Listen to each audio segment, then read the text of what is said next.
ప్రజలు లీడర్స్ దగ్గర నుంచి ఏం కోరుకుంటారు? పథకాల మంచి పరిపాలన. ఒకవేళ పథకాలు అయితే మనం ఫ్యూచర్లో ఎటువంటి ప్రాబ్లమ్స్ చేశారు? అంటే ఒక ఎగ్జాంపుల్ తీసుకొని చెప్తాను సార్. మనం ఆల్మోస్ట్ అందరికీ వైట్ రేషన్ కార్డు గురించి తెలియ ఐడియా ఉంది కదా. ఒక గ్రామంలో 100 మంది పెన్షన్ ఇస్తున్నారు అనుకోండి, అంటే పెన్షన్ తీసుకునేవాళ్ళు 100 మంది ఉన్నారు అనుకోండి. 100లో అయ్యా నేను పెన్షన్ మీదే ఆధారపడి బతుకుతున్నాను, నా పిల్లలు లేరు, లేకపోతే నా పిల్లలు సరిగ్గా చూసుకోవట్లేదు, మీరు పెన్షన్ ఇస్తేనే 4 మెతుకులు తింటాను అనుకునేవాళ్ళు 100కి 10 మంది. మీకు అర్థమైందా సార్? 100కి 10 మంది అవునా కాదు? మీరు చేతులు ఎత్తి చెప్పగలరా? వాళ్ళని చప్పట్లు అయితే ఆడియో కూడా వింటారు కదా, అవునా కదా? మిగతా దాంట్లో మొత్తం 90లో చాలా క్లిష్టంగా ఉంటుంది. ఒక కన్సాలిడేట్ చేసి చెప్తాను. వాళ్ళకి ఇస్తున్నారు కదా, అతనికి 6 ఎకరాలు ఉన్నాయి, నాకు 3 ఎకరాలు ఉన్నాయి. లేకపోతే నేను తీసుకుంటే తప్పింది లేదు, నేను పెన్షన్ వద్దు, నాకు నా పిల్లలు బాగున్నారని ముందుకెళ్తా ఉన్నా కానీ దానికి ఆరోగ్యశ్రీ కార్డు లింక్ ఉంటుంది. ఇది పోతే రేపు పొద్దున ఆరోగ్యశ్రీ కార్డు పోతేనే ఒక భయం. అంటే ఇంటర్లింక్డ్గా చాలా భయాలు ఉంటాయి అన్నమాట. ఇది పోతే ఆ కార్డు పోతేమో, ఆ కార్డు పోతే మళ్ళీ బియ్యం రాదేమో, బియ్యం రాకపోతే మళ్ళీ పెన్షన్, ఇన్ని లింక్ అనమాట.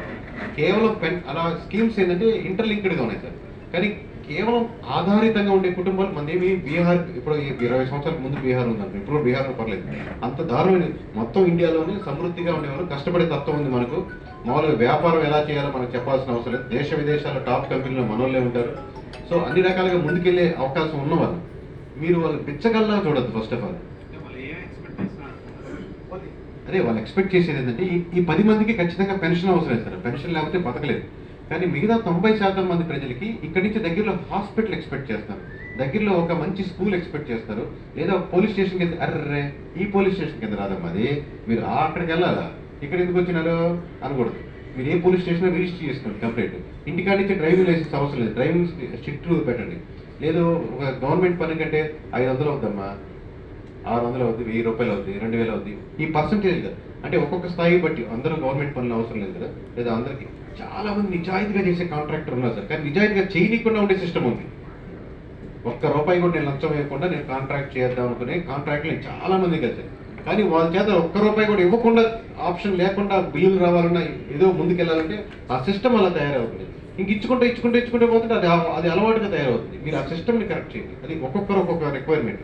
కాంట్రాక్ట్లు అయితే అలాంటి సిస్టమ్, లేకపోతే హాస్పిటల్స్, స్కూల్స్, ఇవే మార్పులు ఇవే కోరుకుంటున్నారు. పెద్ద మార్పులు కాదు. దీని డెవలప్మెంట్ అన్న పెద్ద పదం కూడా చాలా ఎక్కువ అనుకుంటారు. బేసిక్ నీడ్స్, దోమలు, సాయంత్రం 6 దాటితే దోమలు పెట్టి యుద్ధమే మన ఇంట్లో, ప్రతి ఇంట్లో ఈ బేసిక్ నీడ్సే కోరుకుంటున్నారు ఎక్కువ మంది.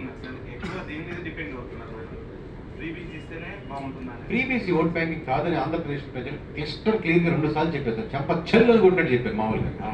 151 కానీ 124 కానీ ఈ అటు ఇది ఒక ఓటర్ స్థాయి పెరిగినట్టే. 100% పెరిగింది. మామూలుగా దాన్ని మభ్య పెట్టేదానికి ఇప్పుడు డబ్బులు ఇస్తే ఓట్లు వేయట్లేదు. ఆబ్వియస్గా ఇప్పుడు మీకు 25 సంవత్సరాల ఫ్రెండ్ చేత కూడా మీరు ఓటు వేయించలేదు. అటువంటిది 2000 రూపాయలతో ఓటు మార్చడం అబద్ధం. 3%, 4% మ్యాక్సిమం 100%లో మీరు మాట ఇన్ఫ్లుయెన్స్ చేయగలుగుతారు. ఇప్పుడు ఆల్రెడీ ఫ్రీబీస్ తీసుకుంటున్నారు కదండి పథకాలు, వాళ్ళ వల్ల ఫ్యూచర్లో మనం ఎంత నష్టపోతాం అనేది మీ మీడియా ద్వారా తెలియాలండి. ఫ్రీబీస్ తీసుకునే వాళ్ళు తప్పులేదు సార్. అవసరం లేని వాళ్ళు కూడా తీసుకుంటారు సార్. నాకు ఇప్పుడు ₹1,00,000 ఇస్తే అందరు బయట కౌంటర్ పెట్టి అందరికి ఇస్తా అంటే మేము అందరూ తీసుకుంటాం, మీరు ఒక్కరే తీసుకోకపోవచ్చు.